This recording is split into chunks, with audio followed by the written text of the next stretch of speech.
Andrew here with Tower Electric Bikes, and today we're going to walk through how to true your brake rotor. The brake rotor is the disc that is mounted onto the front and rear wheel of your bike that your brake calipers will clamp onto. It is the disc from disc brakes. Now, obviously, it's a thin piece of metal and it runs through a very narrow opening between those brake pads.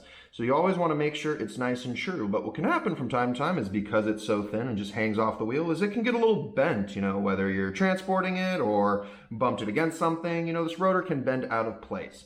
And when it bends out of place, you'll start to get some rubbing in an individual spot. Now, if your rotor needs truing, it'll be a periodic rubbing. If you have constant rubbing all the way around, more than likely you just need a brake adjustment and not a rotor true. But if you do need a rotor true, it will sound a little bit something like this.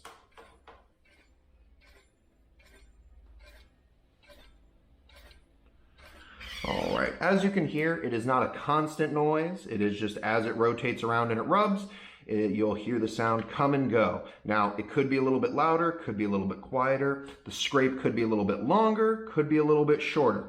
It all depends how untrue the rotor is.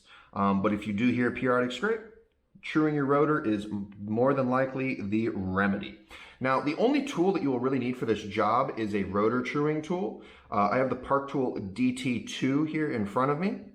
Now, you'll notice it's got these big, narrow openings on the top and the bottom. Those openings are the exact width of a rotor, and they're nice and flat to prevent any scoring on the braking surface. Now, these tools are pretty inexpensive. Lots of different brands make them. Whichever brand you go through, it really doesn't matter, but they're definitely handy to have. Now, if you don't have a rotor truing tool or you don't want to get one or you're in a pinch, you can use pliers and a cloth, but you got to be extra careful, and basically you'll wrap the cloth around here and put the pliers onto there and then bend it back and forth and use a cloth so you don't score up this braking surface. If you score up the braking surface, you're going to get diminished brake power. You're probably going to wear through your pads a little bit faster. So I definitely recommend one of these tools. They're pretty inexpensive, and if you do plan on being an in-home mechanic, it's definitely a handy tool to have. So let's get to actually solving the problem. So the first thing we're going to want to do is spin the wheel and try to isolate which part of the rotor is making noise. All right, so my rotor is rubbing all along here. Now, once you've identified the spot in the rotor where it's rubbing and it's in between the brake pads, what you're going to do is you're going to look straight down the rotor. And you want to see which side the rotor is rubbing against on the caliper. Now, you probably can't see. It's pretty tough to see even without a camera, so you guys may not be able to see, but it is rubbing on the inner side, so I'm going to bend it out this way. So once you've identified where it's rubbing on your rotor and which side it's rubbing, just spin that side free of the caliper. So again, we know it's rubbing right about here. And again, it's rubbing on the inside, so I want to bend it out. So you're going to slot your tool over and give it a really light bend. You don't need to strong arm this at all. It's very thin. It doesn't take a lot to bend it. You just need really slight bends. And once you've given it some bends, you just spin it and give it a try to see if you solved it. All right, so we still have a little bit of scrape, so we still got a little bit more to do. All right, it actually looks like I bent it over a little bit too far. It just kind of shows you do not need to bend it that much. It does not need a really, really strong effort because I bent it a little bit too far this way. So I need to bend it back the other way. Now, the other time I use this to bend it outwards. This time I'm going to use this smaller end to slot it inwards. All right, it got a little better. There's still a small spot.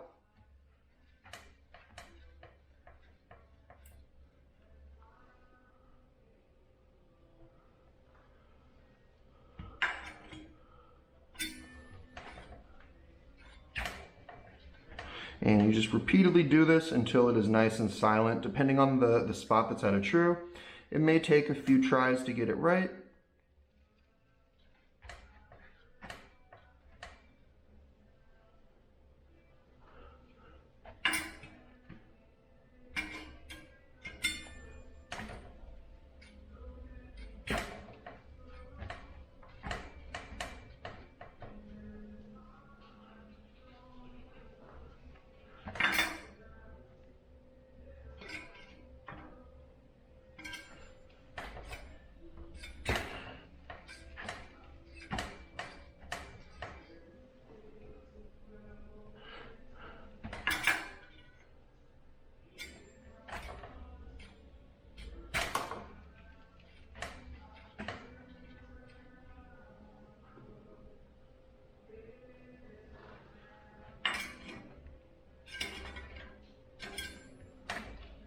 And there we go, nice and silent. So again, you know, depending on your spot, it could be a very small spot that shrews out in one pull.